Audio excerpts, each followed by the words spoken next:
My therapist told me to communicate better with my narcissistic ex. That's when I knew I needed a new therapist. If you've ever felt gaslit by your therapist about your abuse, this video will validate everything you've been feeling. I'm about to call out 3 dangerous mistakes that well-meaning therapists make that can actually set back your recovery. And if you've ever walked out of a therapy session feeling more confused about your reality than when you walked in, you're going to want to stay for this entire video. Here's what's supposed to happen when you finally get the courage to seek therapy after narcissistic abuse. You walk into that office carrying years of confusion, self-doubt, and trauma. You're hoping someone will finally help you make sense of what happened to you. Instead, too many survivors walk out feeling like they're the problem, like they're bitter, unforgiving, or not trying hard enough to heal the relationship. I know because I lived it. I left 3 different therapists before finding one who actually understood narcissistic abuse.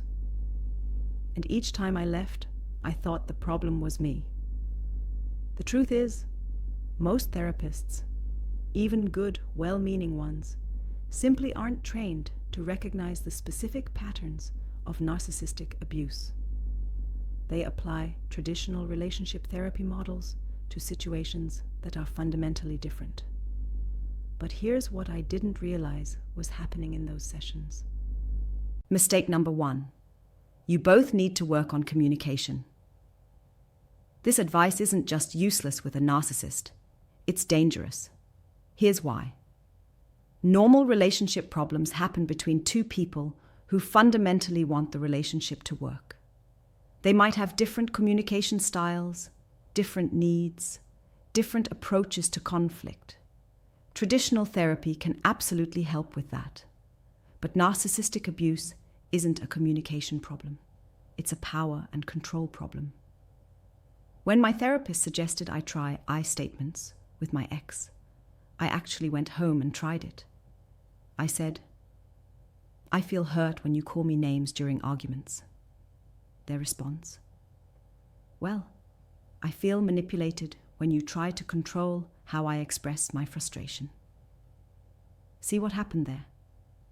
They took my attempt at healthy communication and turned it into evidence that I was the manipulative one.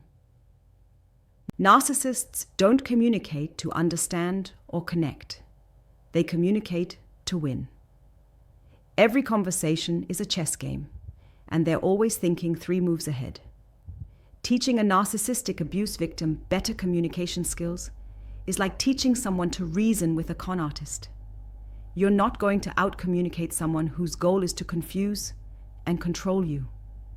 And that's just the first mistake. The second one is even worse. Mistake number 2, focus on your part in the dynamic. Now, I want to be clear. Personal accountability is important in healthy relationships. We all have patterns to work on, triggers to heal, ways we can grow. But when a therapist asks a narcissistic abuse survivor to focus on their part in the abuse, it's victim blaming disguised as empowerment. I had one therapist ask me, "What do you think you might be doing to trigger their anger?" I sat in that chair and actually tried to answer that question. Maybe I was too sensitive. Maybe I should have been more grateful. Maybe I shouldn't have questioned them so much. That question kept me trapped for another 6 months. Here's the truth. There is no 50-50 responsibility in an abusive dynamic. None. Yes, you might have responded to abuse in ways that weren't your best self. You might have yelled back, shut down, or tried to control situations to protect yourself. That's called surviving trauma, not causing it. The person who chooses to manipulate, gaslight, and control is 100% responsible for that choice.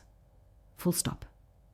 If a therapist has ever made you feel like the abuse was partially your fault, I need you to know. That's not therapy. That's gaslighting. But the third mistake? This one almost kept me trapped. Mistake number 3. Maybe you should try couples counseling. This one makes my blood boil because it's not just ineffective, it's actually dangerous. Couples therapy is built on the assumption that both people want to understand each other, that both people are capable of growth, and that both people are operating in good faith. A narcissist enters couples therapy with one goal: to win, and they're really, really good at it. I went to exactly 2 couples therapy sessions. In the first one, my ex was charming, articulate, and reasonable. They talked about how much they loved me, how they wanted to work on our communication issues. The therapist was nodding along. I could see her thinking, this seems like a nice person who's willing to work on the relationship. Meanwhile, I'm sitting there trying to explain emotional abuse to someone who just watched my abuser give an Oscar-worthy performance of being the perfect partner. By the end of that session, I was the one who looked unreasonable. I was the one who seemed angry and unforgiving. The second session was worse. They'd had 2 weeks to prepare. They came with specific examples of times I'd hurt them, times I'd been controlling, all reframed versions of my attempts to set boundaries. The therapist started suggesting that maybe I needed to work on my reactivity. Couples therapy assumes 2 people who want to grow. You can't do couples therapy with someone who sees you as the problem to be fixed. If you're being abused, couples therapy gives your abuser a front row seat to your healing process and a trained professional to help them gaslight you more effectively. Don't let anyone convince you that you need to fight for your relationship with someone who doesn't fight fair. So what actually helps? What should you look for in a therapist who can truly support your healing? First, find someone who specializes in trauma, specifically narcissistic abuse or domestic violence. This isn't just relationship counseling.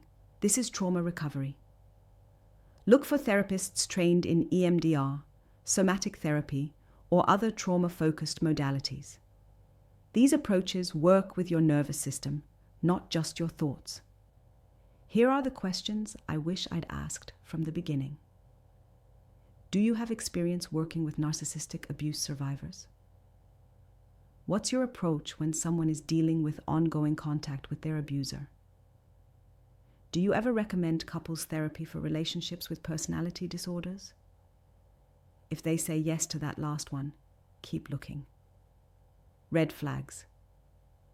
Any therapist who minimizes your experience, suggests you're too focused on labels, or thinks you need to take responsibility for your part in the abuse. Green flags.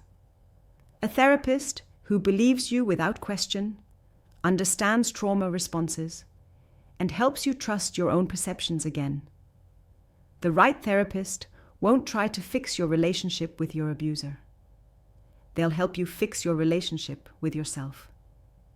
You deserve a therapist who believes you, understands the dynamics, and doesn't try to convince you to stay with someone who's hurting you. Your healing matters. Your safety matters. And your truth matters more than any therapist's discomfort with calling abuse what it is. If you've experienced therapeutic gaslighting, I want you to know it wasn't your imagination. Your feelings were valid. Your instincts were right. Too many survivors are walking away from therapy feeling more broken than when they started. And that's not okay. If this video helped you feel less alone in your experience, here's how you can help other survivors find this clarity. Like this video, so the algorithm shows it to people who need to hear this. Subscribe to join a community that refuses to accept "just communicate better" as advice for dealing with abuse. And if it feels safe to do so, share this with someone who might need to hear that their reality is valid. I'll be putting resources for finding narcissistic, abuse-informed therapists in the description below. Because everyone deserves therapeutic support that actually supports their healing. Your story matters.